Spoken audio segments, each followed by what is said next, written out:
So in this video, we will learn how to take the RoIs that we marked in the previous video in this cell up here, and we'll learn how to extract the data from these RoIs. So when you're working with the ROI manager, sometimes it gets a lot of windows, and there's a little trick to push this button here, and when you do that, you raise all the windows on the ROI manager to the top, even if other windows are around it. So that's something to keep in mind. The actual extraction of the data does not happen in the ROI manager, it happens in the data manager. So we can now close the ROI manager, and we'll close this by clicking this playback window and quitting from there. So the ROI table is now saved and it's ready to extract ROI signals from that. So one thing we can do first is we can just quickly inspect this ROI table to see what it is. And this is a technical thing, you don't have to do this, but it might be interesting for people to understand what this is.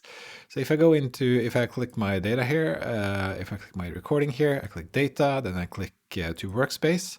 I can then go into the MATLAB workspace and the ed data variable will be set. So what I'll do now is I'll do ed data selected. And then we can see that the thing that's selected is T-series. It's based on an old format, so that's why it says old there. For your data, it will not say that. So this is a time series recorded in a prairie microscope, and that's why it says prairie here as the source. It has all the properties that we discussed previously about from data locations, so it has a unique ID. It has additional things, like it has a data location storage engine that we already also talked about in the previous video.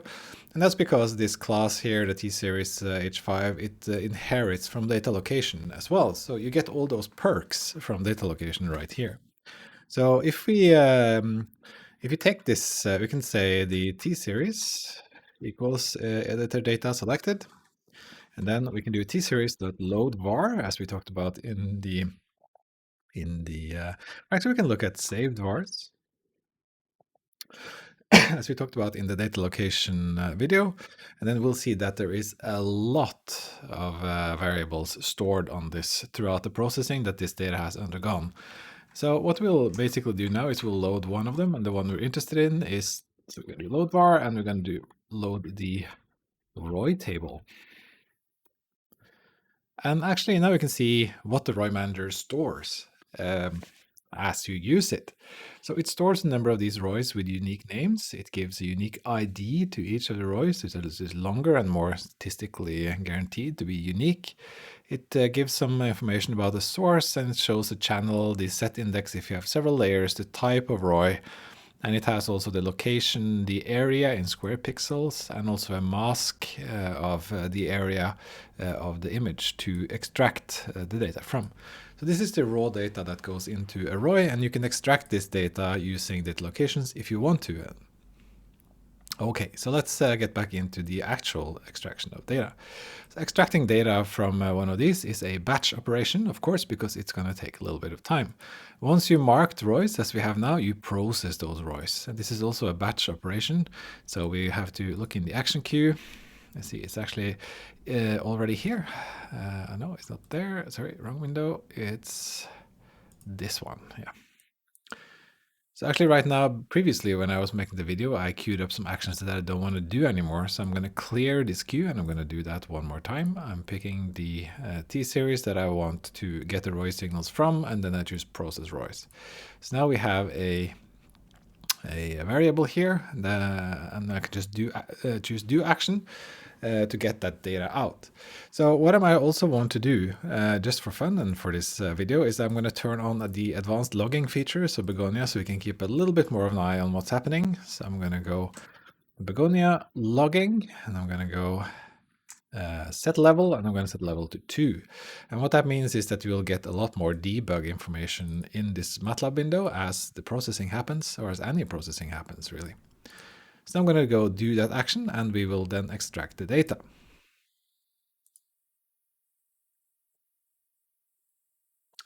This is an operation that's going to take a little while, so while that happens, I will speed up the video.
Okay, so the operation is now completed.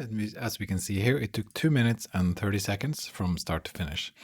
So just for context, this is a time series with, I guess it was 11 RoIs that we marked, and the time series has, I think about 8,000, 9,000 frames of data in it, 512 by 512 pixels.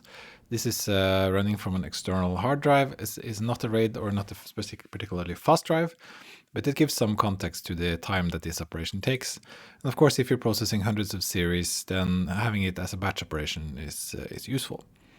So now that the operation has completed, the data has been reloaded and we can have a look. So in order to have a look at the data that came out of this, we can go to RoIs and we can do plot signal. So you can see that is also a batch operation. So we can do more things at once. We may also want to plot the actual RoIs, and we can plot the channel and drift. So let's do these actions and have a look at what came out of this. So now we've done a classical RoI analysis here. We can see the RoIs that we have marked in this view here. And then here you can see the actual signal that came out of these RoIs. So this doesn't look very good now because we drew very, very few RoIs. If we drew like 100 RoIs, which is quite common, then this output plot here is much nicer. So what you would end up with, this is just like a heat map, and there are no donut signals. Donut signals only apply to neuronal RoIs.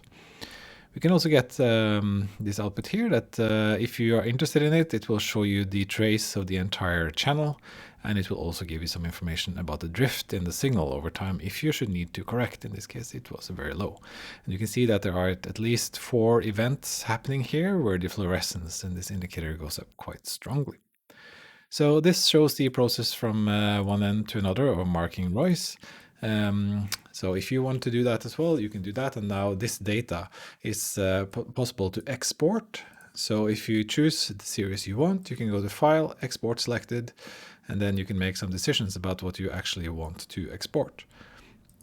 The data that goes into the RoI processing, that generally is moved on into regions of activity and combined with that into the activity processing, and we'll get back to that in the next few videos.